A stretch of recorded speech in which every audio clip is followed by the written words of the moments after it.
fans. Welcome to another episode of the Cavs Pick and Roll Podcast, the podcast by diehard fans for diehard fans. I'm Alex, and I'm here with Corey. What's up, Corey? The Cleveland Cavaliers are now 11-0 and making history, Alex. I cannot believe the start that this team is off to. It almost feels like a dream. Like they're the best team in the NBA. Who would have thought? Who would have thought, man? Yeah, it's been awesome. It's been a hell of a ride so far. 11-0, man, it's incredible. 11-0, and I was looking, and we were just talking before we started recording. I was kind of looking to see where do they stand in the record books, because you see stuff popping up after they won so many games. Kenny Atkinson becomes the first coach in NBA history to win go 10-0 with a brand new team in a first season. He already beat that now that he's 11-0. So some history's being made there by Atkinson. But I also wanted to see, well, where the Cavs, stand. And they're part of the history books now too, because there's only about, I think it was 14 teams that have started off the season 11-0. And if you're curious, Alex, the record, number one overall record, is held by the Golden State Warriors, 2015-2016 season, 24-0 to start the season. And when I saw that, I was like, Cavs ain't probably not catching that.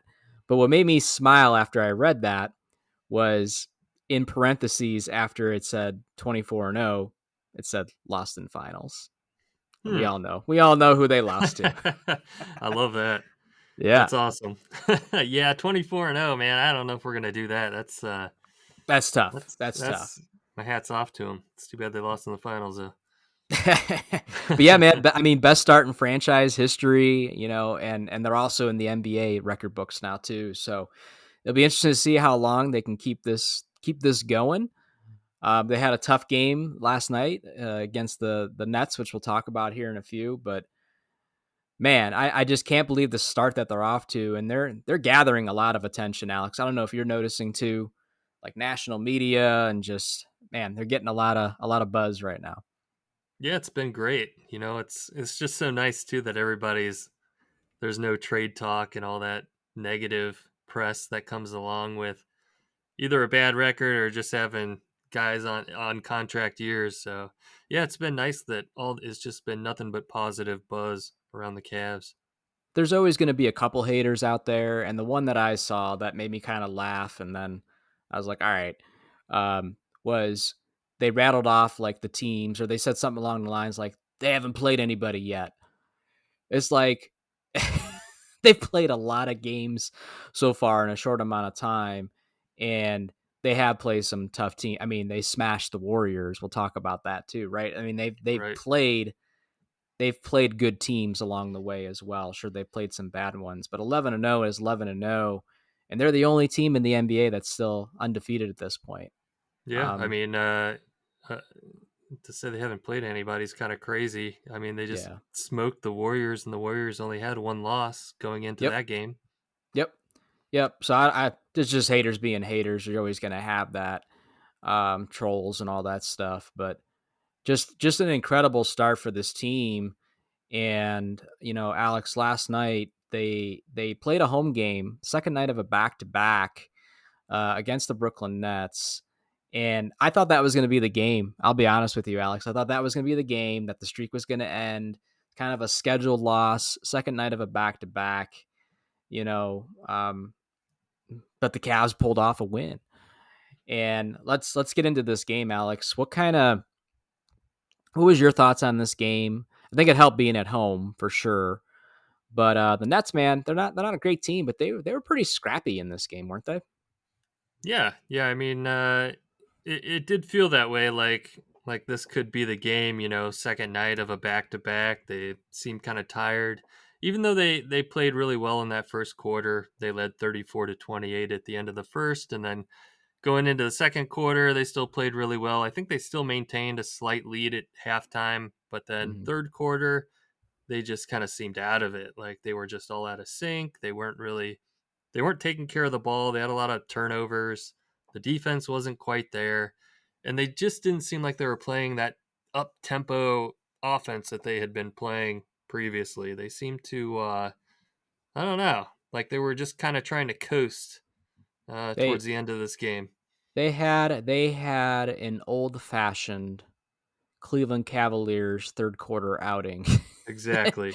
13 points they scored in that entire quarter. So luckily the fourth quarter was kind of the opposite where the Nets struggled to score and the Cavs, almost, you know, double outscored them. They scored 35 points in the fourth quarter compared to their 18 and had some work to do and was able to kind of eke out the win there.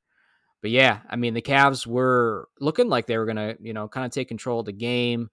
They had a little bit of a lead in the second, and then yeah, it was close at halftime, and they laid an egg in the third, and the Cavs had to do some work. And I don't know, Alex. I don't know if that team in that scenario a year ago, second night of a back to back, would have fought their way back into that game. It just feels like there's been several games now where they've been close or they've been down, and there's no quitting them. They continue to fight, chip away, and have been able to eke out some wins that maybe they wouldn't have a year ago. Yeah, I don't. The thing that stuck out to me the most with that Brooklyn Nets game was just how much Jared Allen disappeared in that game. He only had 4 points. How many rebounds did he have? 3 rebounds, three Yeah. turnovers. It just seemed like he had so many opportunities to just dunk the ball, throw the ball down, and he would do like these layups and miss. I Like mean, I when, when, noticed it when like 3 or 4 times. Like Jarrett, just throw it down. Why are you? I don't know what he was doing, but yeah, Mobley had a great one for game. six. Allen was 20, 1 for 6. Yeah. 23 and 16 for Mobley. But besides that, all of our bigs laid an egg. Dean Wade, 3 points, 4 rebounds. Niang actually had a better stat line than Allen with 8 points and a couple boards and an assist. But yeah, it's just an off game for Allen. Worst game of the season so far for him. The good thing is like there's no trend there. That's a one-off fluke. You gotta think, you gotta hope, right? And even with Jared Allen, Dean Wade, and Niang giving you a total of, let's see, 11, 15 points between the three of them, the Cavs still win this game. I mean, that's just amazing. They were able to find it in other places. Mobley with the big game with 23, Mitchell with 22, Garland with 20, Levert chips in 12, and play some defense, and that's enough to beat, a team like the Brooklyn Nets. They were fortunate. Were you sad there was no Ben Simmons, Alex, in this game? Who? Ben Benjamin Simmons. Does he still play for the Nets? He does. He was playing early in the He's year. I don't know like what happened, but I I think I read he had like lower back spasms or something like that. He's just ducking Cleveland. He's yeah, just I don't ducking know. us. I don't see him. He's not even listed on the box score roster. I mean, He didn't play. He didn't he's not play. even a did not play listed there. So I Yeah. don't know I where don't he's know. at. Maybe he's on the I don't know. IR. Uh, Like always. I don't know. yeah. Yeah. Kind of He's crazy. back home playing 2K again.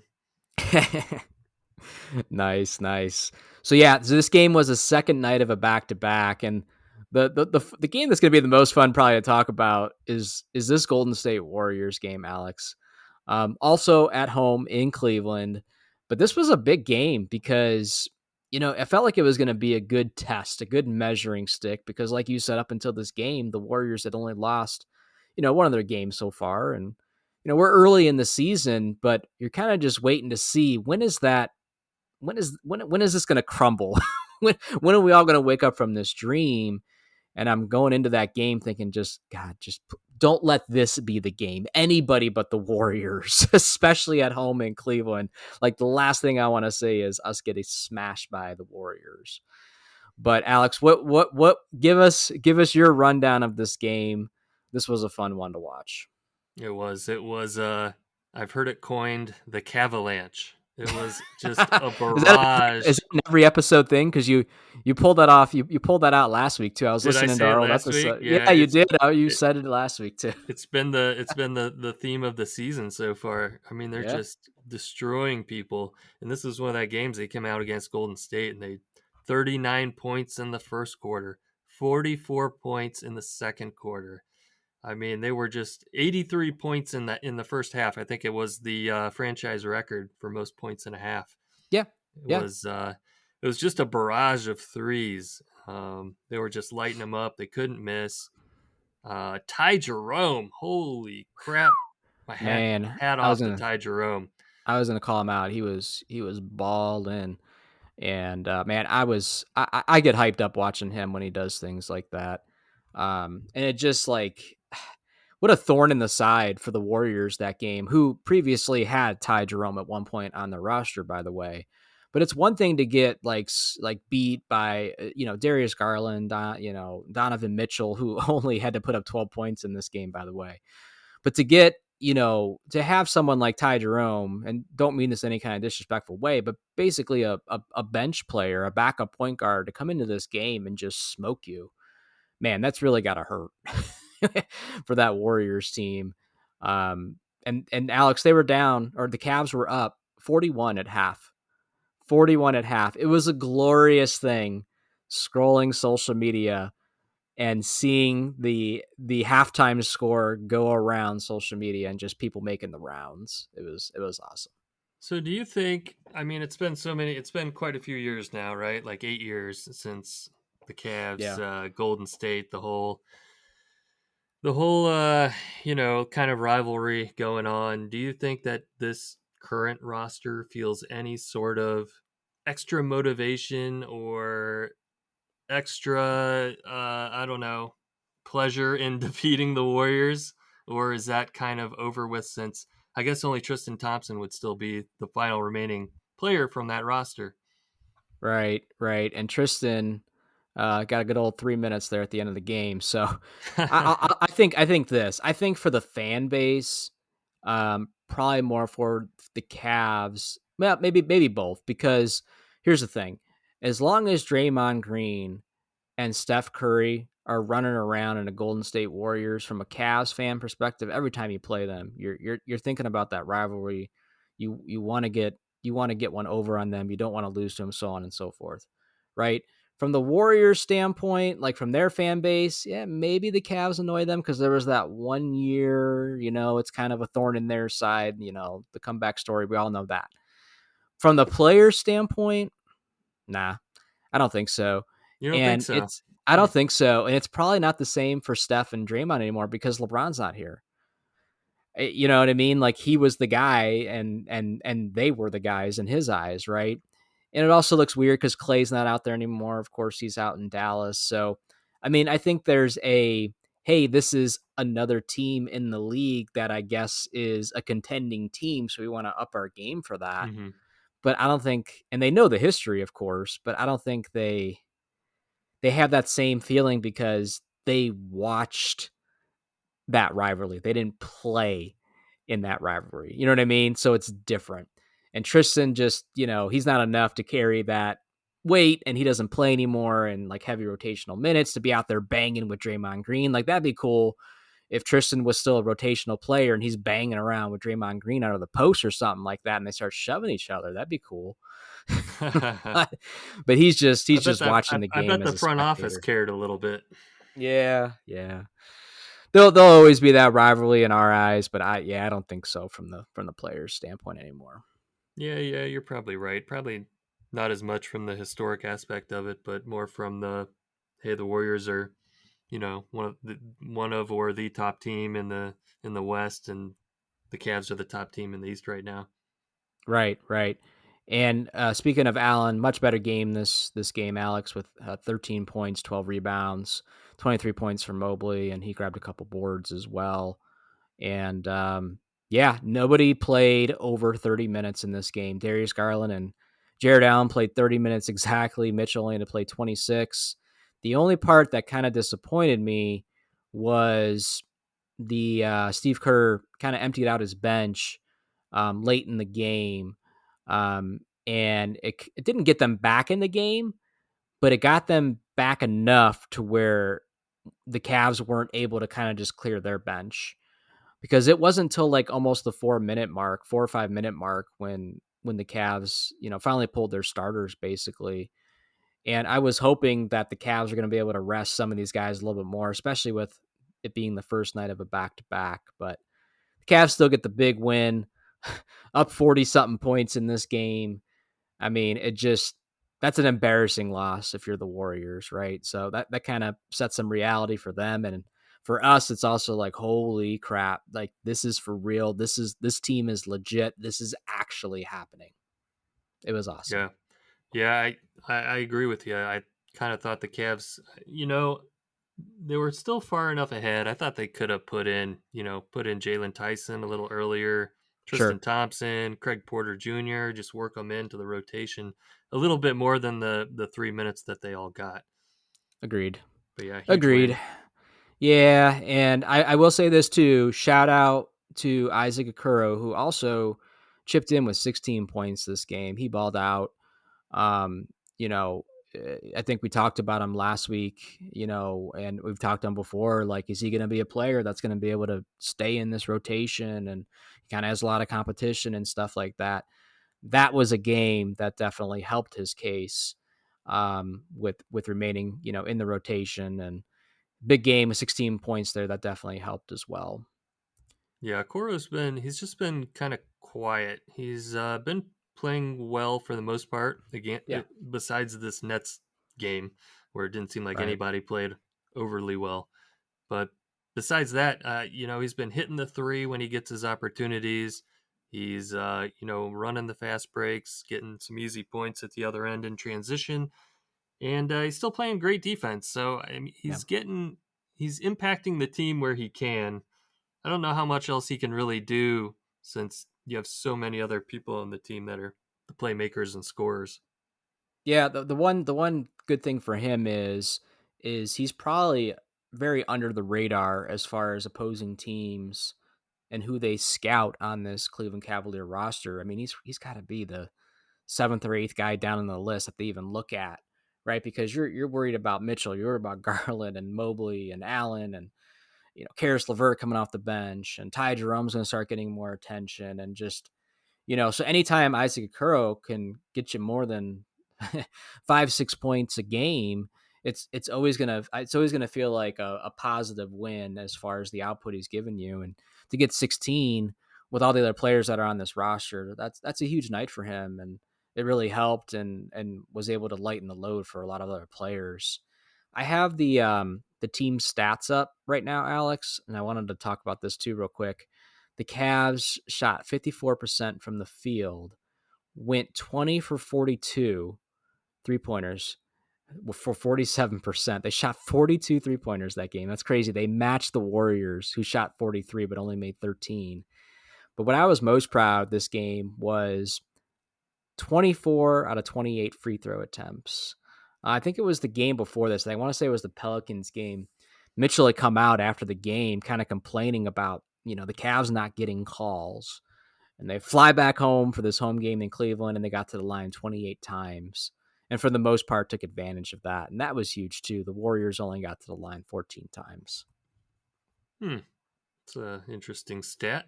Yeah, yeah. So we'll take that. It's gonna be hard to lose ball games when you're shooting that well on top of it. They couldn't miss. They couldn't miss. It was absolutely insane. Yeah, it was. Probably my favorite game of the year so far. Oh, absolutely. Yeah, for sure. It's gonna be tough to beat that. The Pelicans game, the Cavs go out on the road, and they eke out another win here. Mitchell had a big game. I thought he scored 29 points in this game, and he had some other players again chip in with some great effort. You had Garland, LeVert, Allen, Mobley, also all in double digits. Ty Jerome as well gave you 11. And that's one thing I really like about this team, Alex, so far is that, you know, I could be wrong. I'd have to look at every box score, but it doesn't feel like there's been a night yet where it's just like two guys went off and that was it. And that's how we won the game. Like we haven't had like a Mitchell Garland, both guys scoring 30 plus, and that's how the Cavs won for the most part. It's been a team effort with even scoring between anywhere between 4 to 6 guys, it feels like, you know, um, and that's really helping, I think, this Cavs roster win games and also making it so that a guy like Mitchell doesn't have to kill himself. Remember all that ISO hero ball that we saw Yeah. last year, Alex? Hmm. I'm not seeing it so far. You know, It's you got to give credit to Kenny Atkinson. What he's been doing with this team's pretty amazing. Last season, like you were saying, you would see Mitchell playing hero ball, but Yep. you were seeing that Bickerstaff's lineups were a lot of, okay, we'll start Mitchell and Garland together. We'll take, Mitchell or Garland out and we'll leave one of them in. So one would be, leading the team, and then they would swap them, and the other one would be leading the team.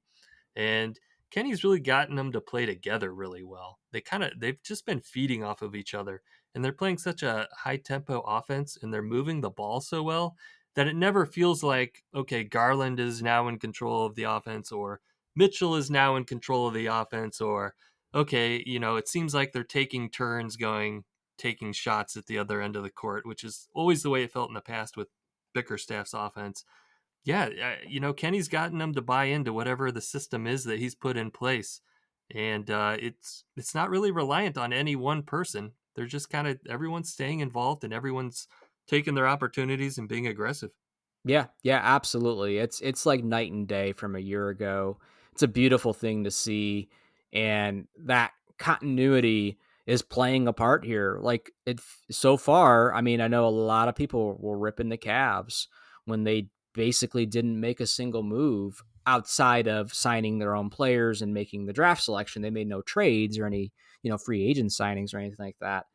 There's a lot of Cavs fans. There's a lot of fans around the NBA and stuff. Just like, what are you doing? The 76ers are doing stuff. New York's doing stuff. Yeah. So far, that has paid dividends because we don't have the problem. And I'm not watching the Knicks, but, it has to, I have to imagine it has to be a thing that they're still trying to figure out. How does Brunson, Cat, and Bridges and whoever else, how do they all get their touches? How do we make this all work? Right? Which we had to go through when Mitchell first came over. We're past all that. This team has played together for a couple years now. It's the same roster, and they all know each other. So that's paying off big time right now. And then, like you said, the system that Atkinson's running and them believing in that, it's just the perfect storm right now. And the Cavs are again the hottest team in the league as a result. Yeah, yeah. There's just so much good camaraderie among that, in this Cavs team. It's so great to watch the Cavs postseason interviews, and they had one that was with Tristan Thompson and George Niang, and they were just so funny together. And every Yeah. question they got asked, they were just cracking jokes. It was hilarious. And The it's funny that it's Booby Gibson I that's know. part of that I know. team. Yeah, I really enjoy that. That's great. Yeah, Tristan and Niang are kind of a good pair together, kind of like what Fry and Jefferson have been, since their playing days. So I know you're not a fan of Niang and all that stuff, but a Niang Tristan Thompson podcast, I would listen to it. I would totally listen to it. I think that'd be Would fun. be entertaining. Yeah, for It'd be sure. entertaining for sure, for sure. And then I know we're not going to talk too much about this Pelicans game. I wanted to quickly touch on these Bucks games before we get into some other topics, though, because and this is where we kind of left off because the last episode was the Magic win. These Bucks games were tough, Alex. Both of them came down to the wire. One, the first game in Milwaukee, Donovan Mitchell hits a game winner, and if you remember that, Alex, he is playing hero ball at that point. He's basically isolated at the top of the 3-point line, kind of on the right side. He goes Yeah. and starts to make a move. He kind of loses his dribble. Miraculously, the Bucks don't think, "Oh, I should go double team." He regains. He goes back It to the almost middle of the goes court. Yeah, yeah. yeah, It almost and he goes over pulls our up. back. He almost Yeah, loses it yeah. to the other side of the court. Yeah. Yeah, and he pulls up for an 18-footer that could have clanked very easily, and it goes in, and just what a win on the road against the Bucks, who are a struggling team right now. That had to be a very deflating loss for that fan base. That was such an incredibly difficult shot. Just the pressure, the clock ticking down, with the score. He's got to take that shot. He's got to make that shot. Like you said, he almost loses the ball in the backcourt. Then he almost loses his dribble again out of bounds. And then he quickly grabs the ball, turns, squares up, launches that shot as quickly as I've ever seen anybody take a shot. He made a, he just had one little quick glance at that hoop, and it's incredible that that shot went in, and everybody was celebrating. It was just such an Oh incredible yeah. moment. That game was amazing. That was an incredible finish. That yeah, it was, and, it's funny because we were talking again, Mitchell had a big game, played 35 minutes, put up 30 points in this game, but there was definitely other people that contributed in this game. Again, we had 5, 6 players here go double digits scoring, but I said a couple minutes ago how Ty Jerome basically torched his old team. Well, good old Sammy got to do that because Sammy put up 17 points and once upon a time, played for the Bucks earlier on in his career. That's always got to be kind of gut wrenching. When you see a former player come back and it's like, wow, he's thriving with this team. How did we ever let him go? So on and so forth. Can you think of anybody like that for the Cavs where like they were kind of like a piece while they were here, but then they moved on and then they kind of just, man, you wish you had him back. And like, we've talked Maybe, about like Jordan Clarkson in the past. Like yeah. he's too high up for me because Clarkson's like he's a starter in the NBA. Can you think of any kind of role players or bench players that we've had at some point that like we shouldn't have let him go? Not not in the same vein. Like similarly, like Danny Green or Yeah, I'm trying to think. Yeah, but it wasn't so necessarily young in that. his career. Yeah, Yeah, I he mean was just so early in his career that we never gave him a chance to kind of find his his his way. place on the Yeah, team. Yeah, but I can't really think of anybody in particular that we I'm sure let there's go been in there. plenty over the years. I'm kind of drawing a blank too, to be honest with Yeah, you. I'd have to research the.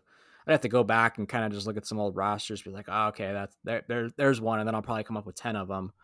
But yeah, Sammy, had a big game that game, put up 17 points. And then, Mobley and Allen give you 29 points between the two of them, grab 20 boards. Okuro again, 13 points, and Garland gives you, 11 points as well, 10 assists that game. So Garland was dishing them out. And again, just a very well balanced offensive evening for the Cavs. And Mitchell plays the hero and hits the game winning three. Cavs again, Alex shot 46% from this game from 3 point and 48% from the field. And that's the other thing too. It's so weird watching them be. We talked about this a little bit on the last episode, but like a modern offensive team. It's weird seeing them jack up threes and them go in. It's weird seeing them score for the most part 115, 120 points, 130 points, like consistently for the most part. You know what I mean? It's just our minds, our brains are not used to seeing that with this team. It's just amazing to watch right now. yeah. And to beat a team like the Bucks, I mean, I know they're struggling right now at the beginning of the season, but they still got Giannis. They got Lillard. Like that's going to be a good team once they figure it out. I mean, there's Yeah, still going to be a Giannis could have had a triple double this. I mean, 34 points, 16 rebounds, 9 assists. Giannis is still Giannis. Damian Lillard goes off for 41 points, gives out 9 assists. So there's your hero ball right there. There's your two guys. You know who else was their third leading scorer? Former Cleveland Cavalier, Torian Prince with 16 points, and Bobby Portis Jr. gives you 10 points, but nobody else. Brooke Lopez looks horrible. He needs to retire from yeah. basketball. Allen ran circles around him. But what I was worried about with this game was the Bucks are off to a rough start to the season. I'm like, they're in desperation mode. Like they need a win badly. They're at home. They know they're gonna have to bring their A game, which their star players did.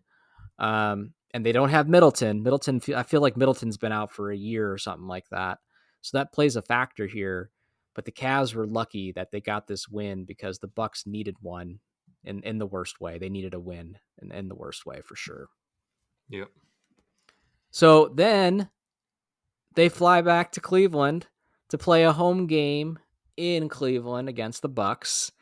And this game, again, third quarter, look at that. 31 points to 16 points. and the game started to go the Bucks' favor as a result. And the Cavs did end up winning this game. It required them going on a nice little run late in the game. I think it was like an 8-0 run they went on.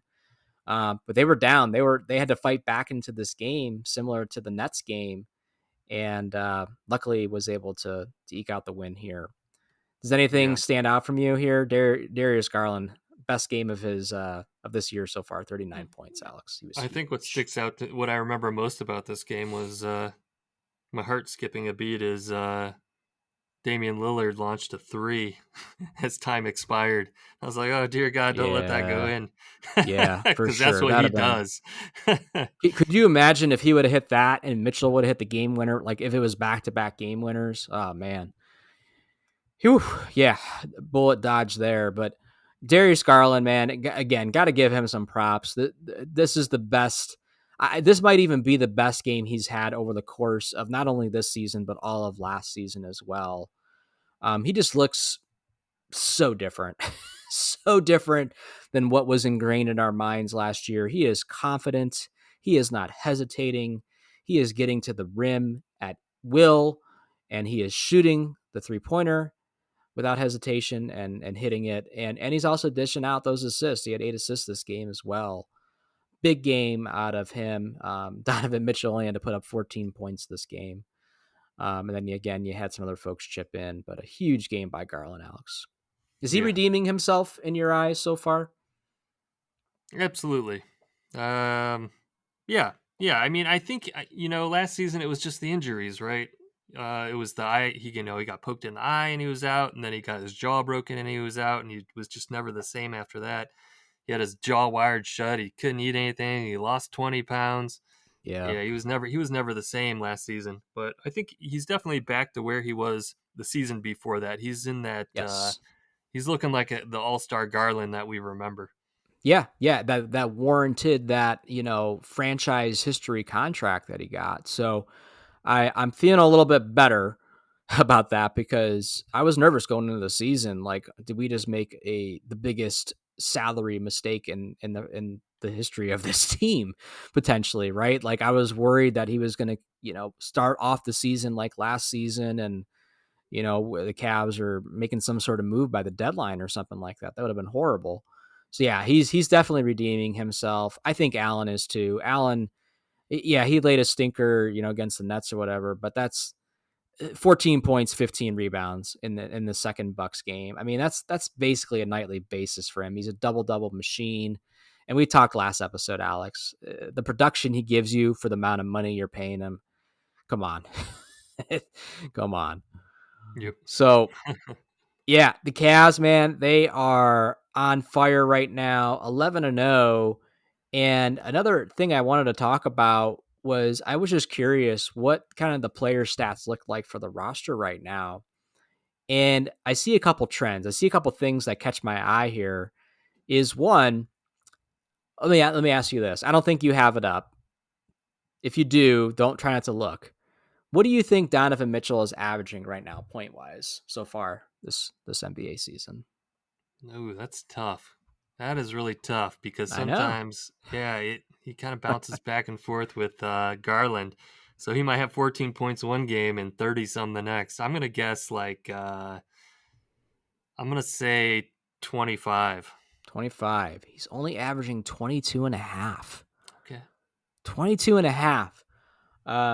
It's it's fun from a fan perspective. Like you want to see high scoring games, you want to see dunks, you want to see highlights, you want to see your superstar players throwing up 30-40 point games. But man, this is just different. Think about this for a second. The Cavs are 11-0, hottest team in the NBA, and their best player is we're doing this with our best player only having to average 22 points. I don't have it in front of me, but I would love to look at some of their teams around the league, the top tier teams, and kind of see what is Giannis averaging, what is Luka averaging, what are these players having to average right now for their teams to kind of be sitting where they're sitting, to be quote unquote contenders at this early part in the league. I guarantee Donovan Mitchell is probably the lowest out of Hmm. all of them. I think that's That's great. yeah, yeah. It's an interesting observation. But is Donovan Mitchell our best player? Or is Oh, Darius Garland our best player? Or is Evan Mobley our best player? Or is it I Ty Jerome? It could be it's any of those guys any night. what's great is on any given night, it could absolutely be any one of those players. Donovan Mitchell is still our best player, but I know what you mean by that. And to be honest with you, Darius Garland isn't too far behind. He's our second highest points per player game right now at 20 and a half.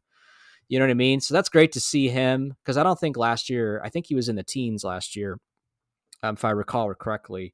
But to see him up there, that's what you want him to be. I want him to be in that low 20s mark and dishing out, eight and above assists a game.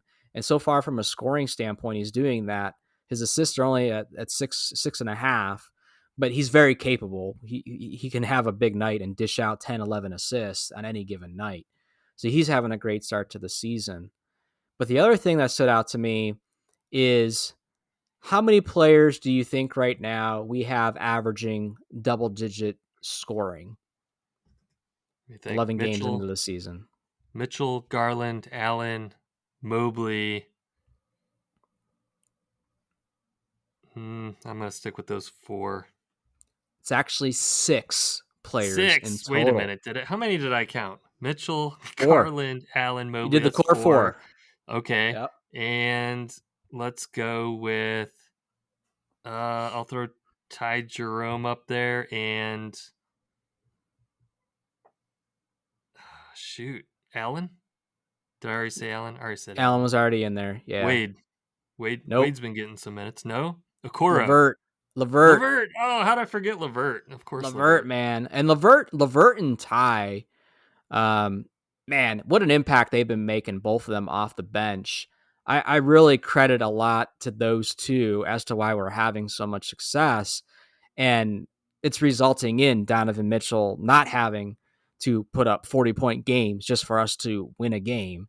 It's because we have players that are coming off the bench consistently. They're reliable, and they do other things. Ty Jerome, man, he's crafty. He's poking away steals. In that Warriors game, I forgot. I can't believe I didn't talk about this. There was one series of plays where he had back to back steals, and they both resulted in points. He's very crafty, and he can run an offense, and he can get you assists, and he can get to the line, he can make the right plays. And Levert's like an energizer bunny, man. He'll chase around whoever you ask him to on the defensive end. He never gets tired. He's grabbing rebounds. He's just doing a little bit of everything. So those two have been huge off the bench for the Cavs so far, and have been the most consistent players off the bench so far. So six players, Alex, averaging double digit scoring right now. Again, I don't know how many other teams in the NBA have that many averaging double digits, but I have to imagine it's not that big of a list. Yeah, that's pretty cool. The other thing, real quick, is that stands out to me is minutes per game. We talked about this last episode, how wear and tear plays a factor, right, in an NBA season. And if the Cavs can find a way to keep these minutes down and make sure that they're healthy late into the year and going to the playoffs, that should help them, right? Only one Cavs player is averaging 30 or more minutes. Any guesses? Mitchell. Mitchell. And he's averaging 30.3 minutes per game. Everybody else is underneath 30 points or 30 minutes per game. Garland, Mobley, Allen are all at 29. Next highest guy is Levert at 23. So again, I think that's a big deal too, because our guys aren't having to play, 35 plus minutes a night on a consistent basis to win these 11 games. So just a lot of good things right now, Alex. Again, it feels like a dream. It really does. Yeah, that's pretty awesome. I need to look and see who is coming up on the schedule. How many more games can they win in a row here? It's weird because it's still hard to train yourself to look at this differently and not as the old Cavs fan, because when we did our last episode, we're like, man, the Bucks, the Warriors, like The Knicks before that, like, man, we thought that was going to be a tough stretch. And sure, the Cavs are going to lose some games here at some point. They're going to have a losing streak. It's going to happen at some point. But I believe I heard, Alex, their next game is against the Bulls. And I believe I heard that Lonzo's out again. I think Hmm. Ball is injured and he's out again, which is kind of, I don't know. Um, kind of, I don't know. His career is just, it's going to be one of those guys talked about like a what if story. But they got the Yeah. Bulls, the 76ers, the Bulls again, the Hornets. Then they play the Celtics the 19th. The Celtics is the next milestone game, in my Yeah, that'll be opinion, as tough. far as a measuring stick. That's going to be a national game on TNT. National That's game. yeah, it's going to be Now, good. at the same time, I'm not going to just sit here and say, hey, these Bulls games, the 76, like, I don't want to get in this mindset, though, either, where like those are automatic wins. Because what I want the Cavs not to do up until that Celtics game is like, this is not the time to go on that. Don't go 1-4 here against teams that are beneath you, right? Not only in the standings, but like the 76ers are the worst team in the East right now. The Bulls, they've won a couple games, but they're beneath you. Hornets, same thing. So don't let this be the time period where you start losing some games and lose to bad teams. Continue to play strong. Go 4-0, go 3-1 or something like that. But that Celtics game is going to be huge and a fun one to watch.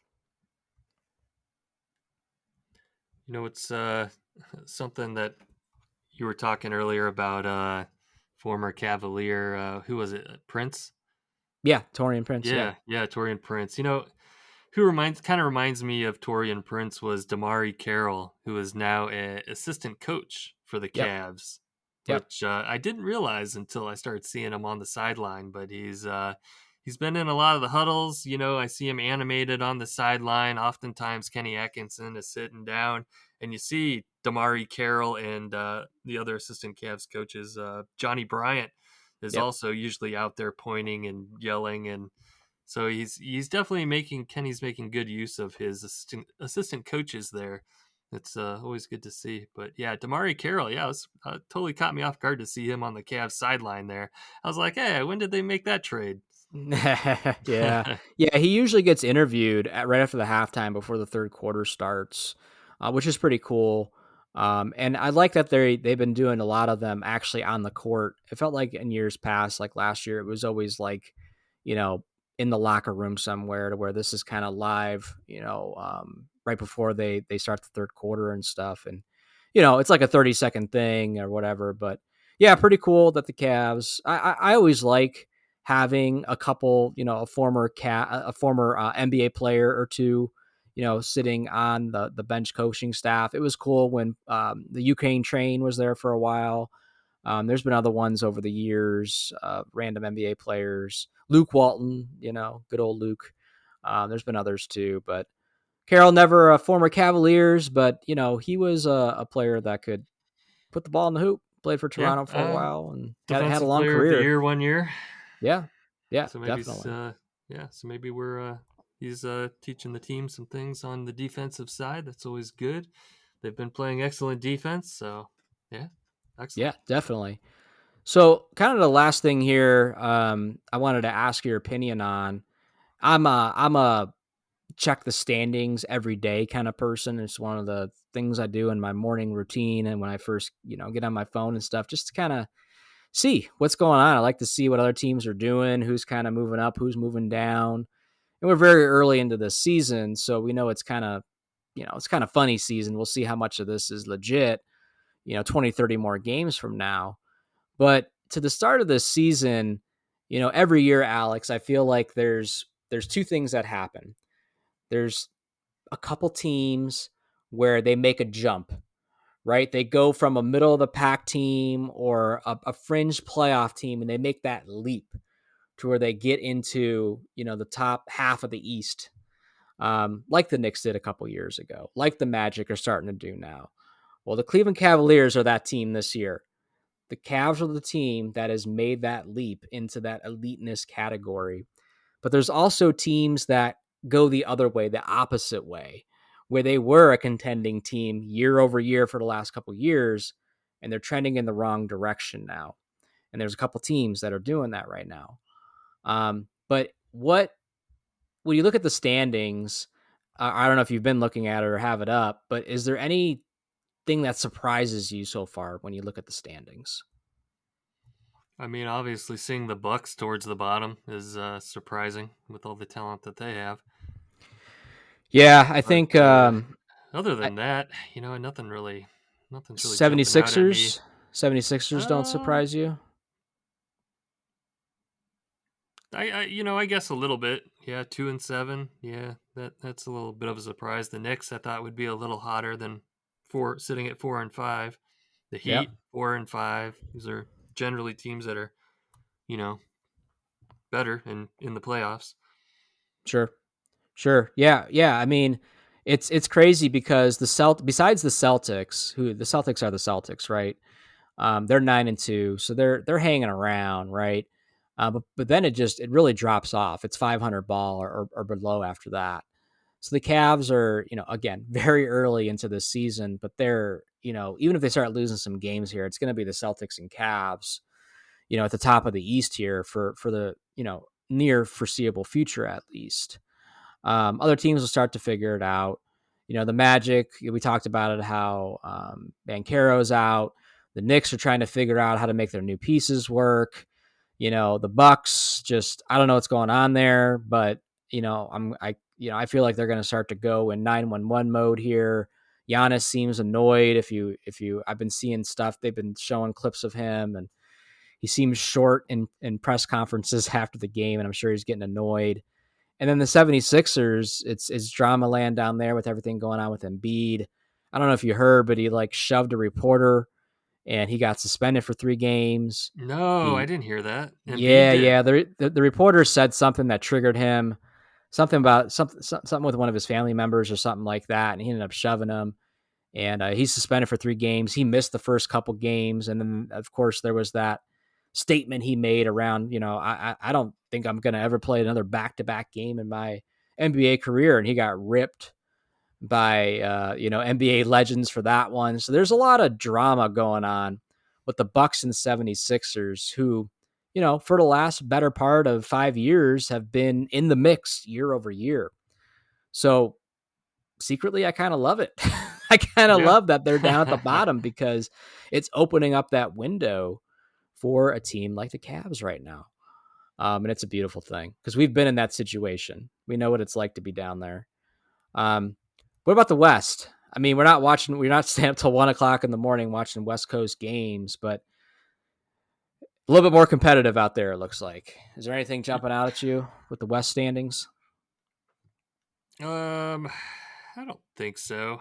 Um, the Jazz. It's always fun to watch the Jazz just because there's you know, it's kind of like watching the old Cavs. I think I mentioned that last episode. But yeah, they're sitting at the bottom 2-7. Yeah. The Suns are at the top at the first seed. Of course, they got KD and Booker, Yep. so not too surprising there. Nah, nothing's really. I don't see anything that's just overly surprising in the West. Yeah, nothing too crazy. I mean, the Suns, the Thunder, Warriors, Wolves, Nuggets. Yeah, I mean, that's the Rockets at 6 right now, Um, nothing too crazy. The Jazz, yeah, I mean, I think I said this to you like last week or something, or it was somebody. I was like, I wonder if the Jazz will have a fire sale at some point. They just gave Marketing that new big contract. They got Jordan Clarkson, they got Colin Sexton, eating away at their salary as well. Assuming their seasons, it doesn't take very long in the West. Like, if 10 more games go by and they don't start to turn this thing around, they're not going to climb out of that. They're not going to climb back into, a playoff contention most likely this year. So I wonder if they have a fire sale, and I wonder if some former Cavaliers players will end up finding a new home here at some point this year. If you, not that they would, but if you could only take one of them back, would you take Sexton back or Clarkson back at this point in their careers? Oh man, Sexton or Clarkson? Yeah. Let's see. Oh man, I don't know if we need another point guard. That could be famous last Sexton. words. I don't think either one of them was really a guard, to be honest, like a point guard, to be honest with you. They're both only 6'3". They're small, but they both play off the ball. Clarkson's 32 years old. Sexton's 25 years old. Sexton's making 18 million. Clarkson's making 14 million. Yep. Oh, geez, that's tough. I'd probably want to take Clarkson if I had It's to tough. choose between the two. Yeah, I like Clarkson a lot. He's one I've talked about before. I wish we had back. I think Clarkson's Um, more in his prime. He's more seasoned. I think yeah, he'll be more likely to make the smarter play. When games get into trouble territory. So I he's a think bucket. that's yeah. He's a bucket, right? He's a guaranteed bucket. Man, it felt like a missed opportunity when we had him. Um, and we didn't, and then LeBron left and all that stuff. But Sexton, though, he's younger. Has he reached his ceiling yet? And we know that he's got that dog in him and that just that energy. It's a tough call between the two. I probably would lean Clarkson as well, but it's very very close. Boy, I'd be Mar- happy with either one of them. Markkanen making 42 million. Well, he Holy, was an what all kind of star last year. contract did they give him? That's All star, man. wild. Yeah, He's put up big numbers last year, man. Yeah, they just can't win games. They just look at the rest of the roster. Yeah, I mean, not much going on out there. They need to jeez. work on building out that roster, bring in some more veterans. Yeah, yeah. But we'll see. We'll see if they end up wearing a New Jersey at some point this year. But I think that's it for this episode of the Cavs Pick and Roll, Alex. Let's go ahead and wrap it up. And you want to let Cavs fans know where they can follow us and connect with us. Follow us on Twitter at Cavs Pick and Roll. Shoot us an email, cavspickandroll@gmail.com. Follow us on Facebook, Instagram, Tumblr. Watch this episode on YouTube. Wherever you're listening, click like, subscribe, leave a rating or review. We'd appreciate it. All right, Cavs fans, there it is. We'll talk to you again soon. Peace out, Cavs fans.